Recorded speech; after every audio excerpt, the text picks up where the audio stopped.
안녕하세요. 올드 스토리입니다. 오늘은 주로 범죄, 심리적 공포, 판타지를 쓴 미국의 소설가인 로버트 블럭입니다. 블럭은 1917년 미국 시카고에서 태어났습니다. 그의 작품은 라디오, 영화, 텔레비전을 위해 극화되었는데요. 그는 또한 비교적 소량의 공상 과학소설을 썼습니다. 그의 작가 경력은 60년 동안 지속되었으며 그중 30년 이상은 텔레비전과 영화에서 보냈습니다. 그는 17세의 나이로 고등학교를 졸업한 직후 전문적인 작가 경력을 시작했습니다. 알프레드 히치콕의 동명 영화의 원작인 사이코의 작가로 가장 잘 알려진 블럭은 수백 개의 단편 소설과 30개 이상의 소설을 썼습니다. 오늘 소개 작품은 집에서 멀리 떠난 또 다른 집입니다. 섬찟한 작품이니 이 무더위 확 날리시기 바랍니다. 그럼 편안한 마음으로 감상하세요.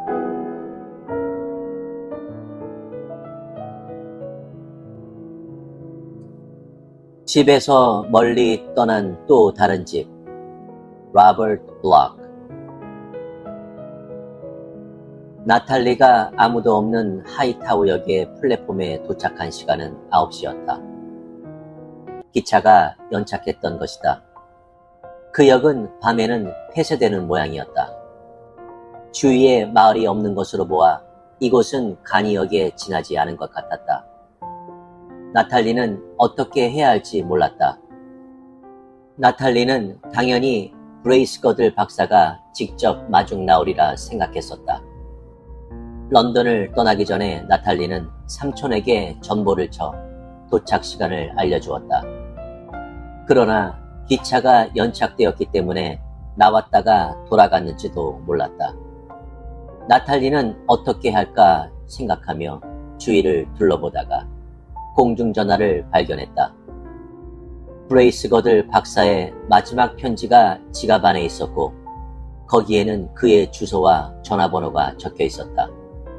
나탈리는 가방을 뒤져서 편지를 찾자마자 공중전화 부스로 걸어갔다. 전화하기가 조금 힘들었다. 지루할 만큼 오래 기다린 뒤에 교환수가 전화를 연결시켰는데 전화에서 윙윙거리는 소리가 엄청나게 크게 들렸다. 공중전화 부스의 유리벽을 통해 역 건너편의 언덕을 보니 통화가 어려운 이유를 알만했다. 나탈리는 여기가 서부 지방이라는 것을 생각했다. 여보세요? 여보세요? 소음 때문에 거의 고함을 치는 듯한 여자의 목소리가 들렸다. 전화기에서 윙윙거리는 소리가 없어지자 이제는 뒤에서 왁자지껄하게 떠드는 것 같은 소리가 들렸다. 나탈리는 몸을 앞으로 숙이고 발음을 정확히 해서 말했다. 전 나탈리 리버스예요. 브레이스거들 박사님 계십니까? 누구라고요? 나탈리 리버스요. 저는 그의 조카딸입니다. 그의 뭐라고요? 아가씨? 조카딸요. 그와 전화를 할 수 있을까요? 잠깐만 기다리세요. 뒤에서 들리던 목소리가 잠깐 동안 더 커진 듯 했다. 곧 찌렁찌렁 울리는 남자의 목소리가 들렸는데 훨씬 알아듣기가 쉬웠다. 브레이스거들 박사요. 우리 나탈리구나. 뜻밖이로구나. 뜻밖이라고요? 제가 오늘 오후에 런던에서 전보를 쳤잖아요. 나탈리는 자신의 목소리에 약간 조바심이 섞여 있는 것을 느꼈다. 전보가 도착하지 않았나요? 이 지역에서는 전보가 제대로 전달되지 않아서 걱정이란다. 브레이스거들 박사가 나탈리에게 미안하다는 듯이 웃으며 말했다. 그래, 전보를 못 받았다. 하지만 넌 분명히 전보를 쳤겠지. 그가 다시 웃었다. 어디 있는 거냐, 얘야? 하이타우 역에 있어요. 아이고, 이런, 완전히 반대 방향이구나. 반대 방향이요? 피터비 씨 집에서 말이다. 네가 전화하기 방금 전에 그들이 전화를 했단다. 맹장이라고 실없는 소리를 하던데 아마 그저 위경련에 지나지 않을 게다. 하지만 곧 가기로 약속했단다. 만일의 경우를 생각해서. 일반 진료를 한다고는 말하지 않으셨잖아요. 급한 경우에는 한단다 얘야.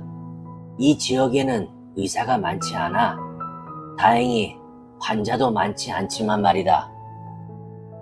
브레이스거들 박사가 다시 낄낄거리고 웃고는 진지하게 말했다. 넌 기차역에 있다고 했지? 내가 바로 플러머 양을 보내서 차로 널 데려오게 하마. 짐이 많으냐? 여행 가방뿐이에요. 나머지는 배로 세간살이와 함께 올 거예요. 배라고? 제가 편지에 쓰지 않았던가요? 아, 맞아. 그랬었지. 그래. 그건 아무 상관없다. 플러머 양이 곧바로 갈 거다. 그럼 플랫폼 앞에서 기다리겠어요. 뭐라고? 크게 말하거라. 잘 들리지 않는구나. 플랫폼 앞에서 기다리겠다고요. 아, 여기선 작은 파티가 열리고 있단다. 브레이스거들 박사가 다시 낄낄거리고 웃었다. 제가 방해가 되지 않을까요? 제 말은 제가 가는 게 싫으시면. 천만에. 그들은 머지않아 떠날 거다. 넌 플러머를 기다려라. 나탈리는 전화를 끊고 플랫폼으로 되돌아갔다. 눈 깜짝할 사이에 스테이션 wä건 한 대가 나타나더니 길에서 미끄러지며 길 가장자리에 바싹 붙어서 멈췄다. 조금 구겨진 흰색 유니폼을 입은 키가 큰 회색 머리카락의 여자가 나타나서는 나탈리를 손짓으로 불렀다. 어서 오세요, 아가씨. 자, 이제 이걸 뒤로 던져 넣겠어요? 그 여자가 말하고 나서 가방을 들려 올려 차 뒤쪽에 던져 넣었다. 자, 이제 당신이 탔으니 갑니다. 나탈리가 문을 채 닫기도 전에 플러머는 급히 차를 몰아 쏜살같이 달려나갔다. 속도계가 금방 70까지 치솟아 오르자 나탈리는 겁이 났다. 플러머는 나탈리가 초조해하는 것을 금방 알아차렸다. 미안해요. 박사님이 환자 때문에 외출하셔서 오랫동안 집을 비울 수 없어요. 아, 네, 손님들요. 삼촌이 말했어요. 박사님이요? 플러머 양이 교차로에서 급하게 차를 꺾어서 타이어에서 날카로운 소리가 났지만 속도는 줄이지 않았다. 나탈리는 얘기를 하면서 걱정을 잊으려고 마음먹었다. 제 삼촌은 어떤 사람인가요? 그를 한 번도 만나지 않았어요? 네, 제가 아주 어렸을 때 부모님이 호주로 이민을 가셨거든요. 전 영국은 이번이 처음이에요. 사실 제가 캔베라를 떠난 것도 이번이 처음이고요. 가족과 함께 왔나요? 가족들은 2달 전에 자동차 사고로 모두 돌아가셨어요. 박사님이 말씀 안 하시던가요? 아니요. 난 박사님과 같이 있은 지 얼마 되지 않아요. 플러머가 잔기침을 하고는 길을 가로질러 차를 회전시켰다. 그럼 여기서 살려고 오는 건가요? 네, 물론이에요. 삼촌이 제 후견인으로 지명되었을 때 편지를 썼죠. 그래서 삼촌이 어떤 사람인지 알고 싶어요. 편지로 알아내기는 거의 불가능하잖아요. 플러머는 조용히 희미한 미소를 지었지만 나탈리는 빨리 말해주었으면 싶었다. 솔직히 말하면 전 조금 초조해요. 사실 전 지금까지 정신과 의사를 만나본 적이 없거든요. 지금까지 한 번도요? 플러머가 어깨를 으쓱했다. 당신은 아주 운이 좋군요. 난 몇 번 봤어요. 굳이 말하자면 모든 것을 다 아는 체 하는 사람들이죠. 내 입으로 말하기는 그렇지만 브레이스거드 박사는 최고입니다. 아주 관대하시죠. 삼촌의 일이 잘 되는 것을 이해할 수 있겠어요. 그런 종류의 환자는 부족하지 않으니까요. 특히 부자들 가운데서요. 당신의 삼촌은 혼자서 훌륭하게 해오셨어요. 집과 모든 당신도 보게 될 거예요. 다시 한번 속이 메스꺼워질 정도로 차가 회전을 하더니 멀리 숲 한가운데 있는 웅장한 집과 연결된 넓은 차도 앞에 으리으리한 대문을 향했다. 내려진 차창을 통해서 나탈리는 희미한 빗줄기를 보았다. 그 불빛만으로도 삼촌 집의 화려한 모습은 잘 보였다. 어머, 이런. 나탈리는 혼잣말처럼 중얼거렸다. 왜 그러세요? 손님들요. 오늘은 토요일 밤이잖아요. 저 때문에 모든 게 엉망이 돼버린 것 같아요. 플러머가 나탈리를 안심시켰다. 그렇게 생각하지 마세요. 여기는 그렇게 엄숙한 곳이 아니에요. 내가 여기 처음 왔을 땐 박사님이 이런 말을 했었죠. 여긴 집에서 멀리 떨어진 또 하나의 집이라고 말이에요.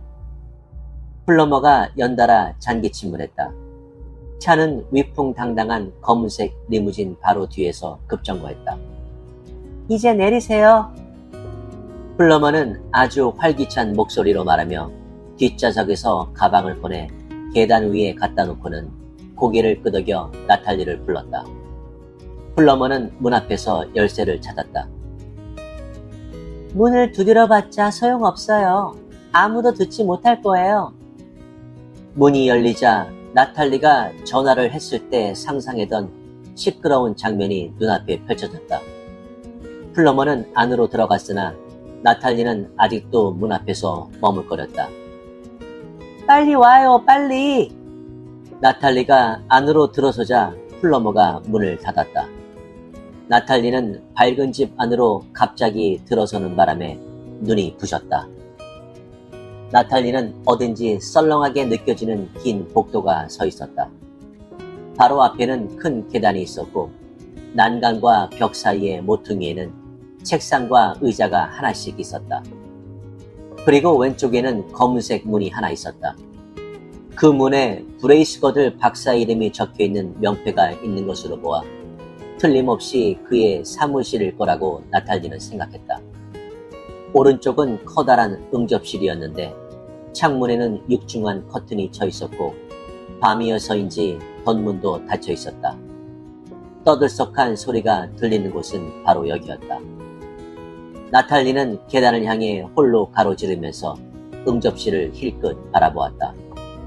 10여 명의 손님들이 서로 잘 아는 사이인 것처럼 몸짓을 섞어 얘기하며 큰 테이블에 가득 몰려 있었다.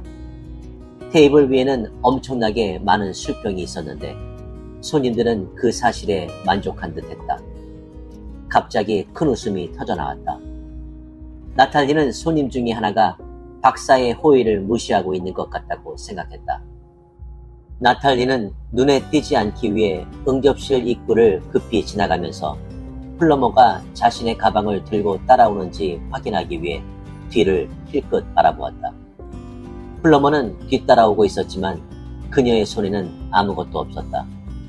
그리고 나탈리가 계단까지 가자 플러머가 고개를 가로저었다.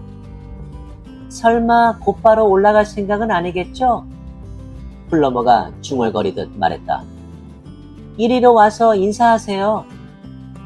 난 먼저 기운을 좀 차리고 싶어요. 내가 먼저 가서 당신의 방을 치워놓겠어요. 박사님이 아무 말씀도 안 하셨단 말이에요. 정말 그럴 필요 없어요. 난 씻은 다음에. 박사님은 이제 곧 돌아오실 거예요. 그를 기다리세요. 플러머가 나탈리의 팔을 붙잡더니 운전할 때처럼 빠르게 그 환한 방으로 나탈리를 끌고 갔다. 이분은 박사님의 조카딸이에요.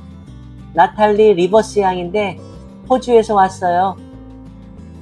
그녀의 목소리는 손님들이 얘기하는 소음에 파묻혀 거의 안 들렸는데도 몇몇이 나탈리 쪽으로 고개를 돌렸다. 키가 작고 쾌활해 보이는 뚱뚱한 남자가 반쯤 빈 술잔을 흔들며 고개를 까딱해서 나탈리에게 인사를 했다. 먼 길을 오셨군요. 그가 잔을 내밀었다. 당신은 틀림없이 목이 마를 거요. 자, 이걸 마셔요. 난 다른 걸 마시면 돼요. 나탈리가 대답하기도 전에 그는 테이블 주위의 사람들 속으로 되돌아가 버렸다. 해밀턴 소령이에요. 좋은 사람이죠.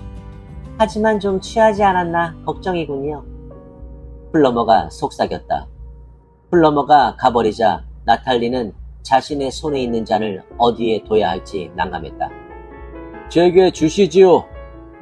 회색 머리칼에 검은 콧수염을 기른 키가 크고 아주 잘생긴 남자가 나탈리에게 다가와 잔을 받아들였다. 고맙습니다. 천만에요. 당신이 저 소령을 용서해야만 하지 않을까 싶군요. 파티 기분 때문이에요. 그는 고개를 끄덕이며 세 남자와 활기에 차서 얘기하고 있는 목과 어깨가 심하게 드러난 옷을 입은 여자를 가리켰다. 플러머가 해밀턴 소령이라고 했던 그 짝달막한 남자가 손에 세 잔을 들고 불그스레한 얼굴에 미소를 지으며 나탈리 옆으로 다시 왔다. 다시 왔습니다. 꼭 부모랭처럼 말입니다. 그렇지 않소? 그가 폭소를 터뜨리고는 다시 입을 열었다. 당신네 호주 사람들은 부모랭을 쓰지 않소? 갈리폴리에서 당신네 호주 사람을 몇 명 봤었죠. 물론 그건 당신 세대 이전에 좀 오래된 얘기요. 아마 그만하게 소령. 그 키 큰 남자가 나탈리에게 미소를 지으며 말했다. 나탈리는 그가 있는 것에 안심이 되었고 이상하게 친밀함 같은 것을 조금 느껴졌다. 나탈리는 전에 어디선가 그를 보았던 것 같은 이상한 생각이 들었다. 나탈리는 그가 소령에게 걸어가서 그의 손에서 잔을 뺏는 것을 지켜보았다. 이봐, 그만하면 됐어, 이 늙은이야. 그리고 이젠 자넨 가야 할 시간이야. 가기 전에 한 잔만. 소령이 주위를 둘러보고 애원하듯이 손을 흔들었다. 다른 사람은 다 마시고 있다고. 소령이 술잔을 잡으려고 달려들었지만 그 키 큰 남자는 피했다. 그는 나탈리에게 어깨 너머로 웃어 보이고는 소령을 한쪽으로 끌고 가서 낮은 목소리로 진지하게 말하기 시작했다. 소령은 술에 취해서 과장되게 머리를 끄덕였다. 나탈리는 그 방을 둘러보았다. 피아노 앞에 혼자 앉아있는 나이든 여자 외에는 아무도 나탈리에게 관심을 보이지 않았다. 그 여자는 나탈리를 계속 빤히 쳐다보고 있어서 나탈리는 자신이 축제 속에 끼어든 침입자 같다는 생각이 들었다. 나탈리는 황급히 몸을 돌려 목과 어깨가 드러난 옷을 입은 여자를 다시 바라보았다. 나탈리는 갑자기 옷을 갈아입어야겠다는 생각이 들어 플러머를 찾으려고 문 쪽을 살펴보았다. 그러나 플러머는 보이지 않았다. 홀로 걸어가서 나탈리는 계단 위쪽을 살펴보았다. 미스 플러머? 아무 대답이 없었다. 나탈리는 홀 건너편에 있는 방문이 조금 열려있는 것을 얼핏 보았다. 갑자기 문이 열리면서 플러머가 손에 가위를 들고 나오고 있었다. 나탈리가 다시 부르기도 전에 플러머는 종종 걸음으로 다른 쪽으로 가버리고 말았다. 나탈리는 여기 있는 사람들이 어딘지 이상한 것 같다고 생각했다. 그러나 파티에서 사람들은 언제나 그렇지 않은가? 나탈리는 플러머를 따라갈 생각으로 계단 앞으로 가로질러 갔지만 자신도 모르게 열린 문 앞에서 발을 멈췄다. 나탈리는 삼촌의 상담실이 틀림없을 것 같은 그곳을 호기심에 가득 차서 들여다보았다. 방은 아늑했고 책이 빽빽히 꽂힌 서가 앞에는 육중해 보이는 가죽 가구들이 놓여 있었다. 벽 근처의 한 구석에는 치료용 소파가 놓여 있었고 그 옆에는 커다란 마호가니 책상이 놓여 있었다. 책상 위에는 전화기 한 대가 댕그러니 놓여 있을 뿐이고 꾸불꾸불한 가는 갈색 선이 전화기에 매달려 있었다. 선이 어딘지 이상하다는 느낌이 들어 나탈리는 자신도 모르는 사이에 방 안으로 들어가 책상 위에 있는 전화기의 갈색 선을 내려다보았다. 나탈리는 자신이 이상하게 생각했던 것이 무엇인지 알 수 있었다. 전화선이 뭔가에 의해서 예리하게 잘려져 있었던 것이다. 미스 플러머, 나탈리가 플러머의 손에 들려있던 가위를 기억하고는 중얼거렸다. 하지만 왜 전화선을 잘랐을까?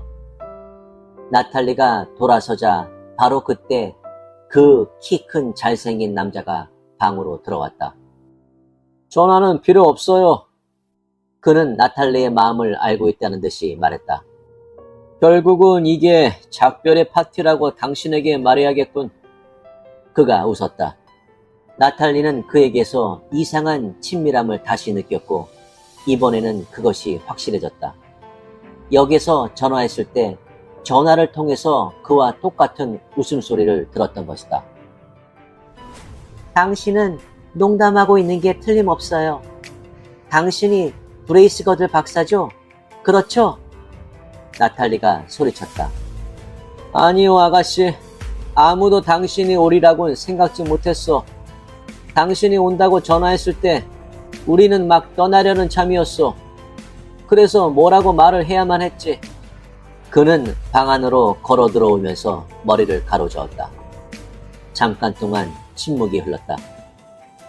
제 삼촌은 어디 있죠? 거기. 나탈리는 그 키 큰 남자와 함께 소파와 벽 사이의 공간에 있는 물체를 바라보았다. 나탈리는 한순간도 더 참고 볼 수가 없었다. 지저분하지? 그 키가 큰 남자가 고개를 끄덕였다. 기회가 너무 갑작스럽게 찾아왔지. 일을 끝내고 나서 저 사람들은 술을 취하도록 마시려고. 그의 목소리가 방 안에서 공허하게 울렸고 나탈리는 파티의 소음이 사라진 것을 느꼈다. 나탈리는 그들이 모두 문 앞에 서서 자신을 쳐다보고 있는 것을 힐끗 바라보았다. 그들의 틈이 벌어지면서 플러머가 방으로 재빨리 들어왔는데 구겨지고 잘 맞지도 않은 유니폼 위에다 어울리지 않게 모피 코트를 입고 있었다. 이런, 시체를 발견했군. 플러머가 헐떡거리며 말했다. 나탈리가 고개를 끄덕이며 플러머에게로 걸어갔다. 당신이 좀 어떻게 좀 하세요. 제발. 물론이지. 위층에 있는 다른 사람들은 못 봤겠지? 박사의 직원들 말이야. 끔찍한 광경이야. 사람들이 방 안으로 들어와 나탈리를 조용히 바라보고 있는 플러머의 뒤로 섰다. 나탈리가 애원을 하듯이 그들을 향해 돌아섰다. 왜 그랬어요? 이건 미친 짓이에요. 삼촌은 의사였어요. 나탈리가 울부짖었다. 귀여운 아가씨.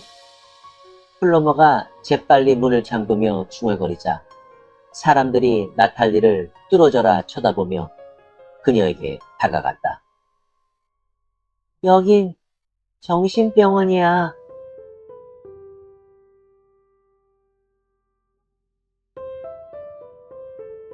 어떠셨나요?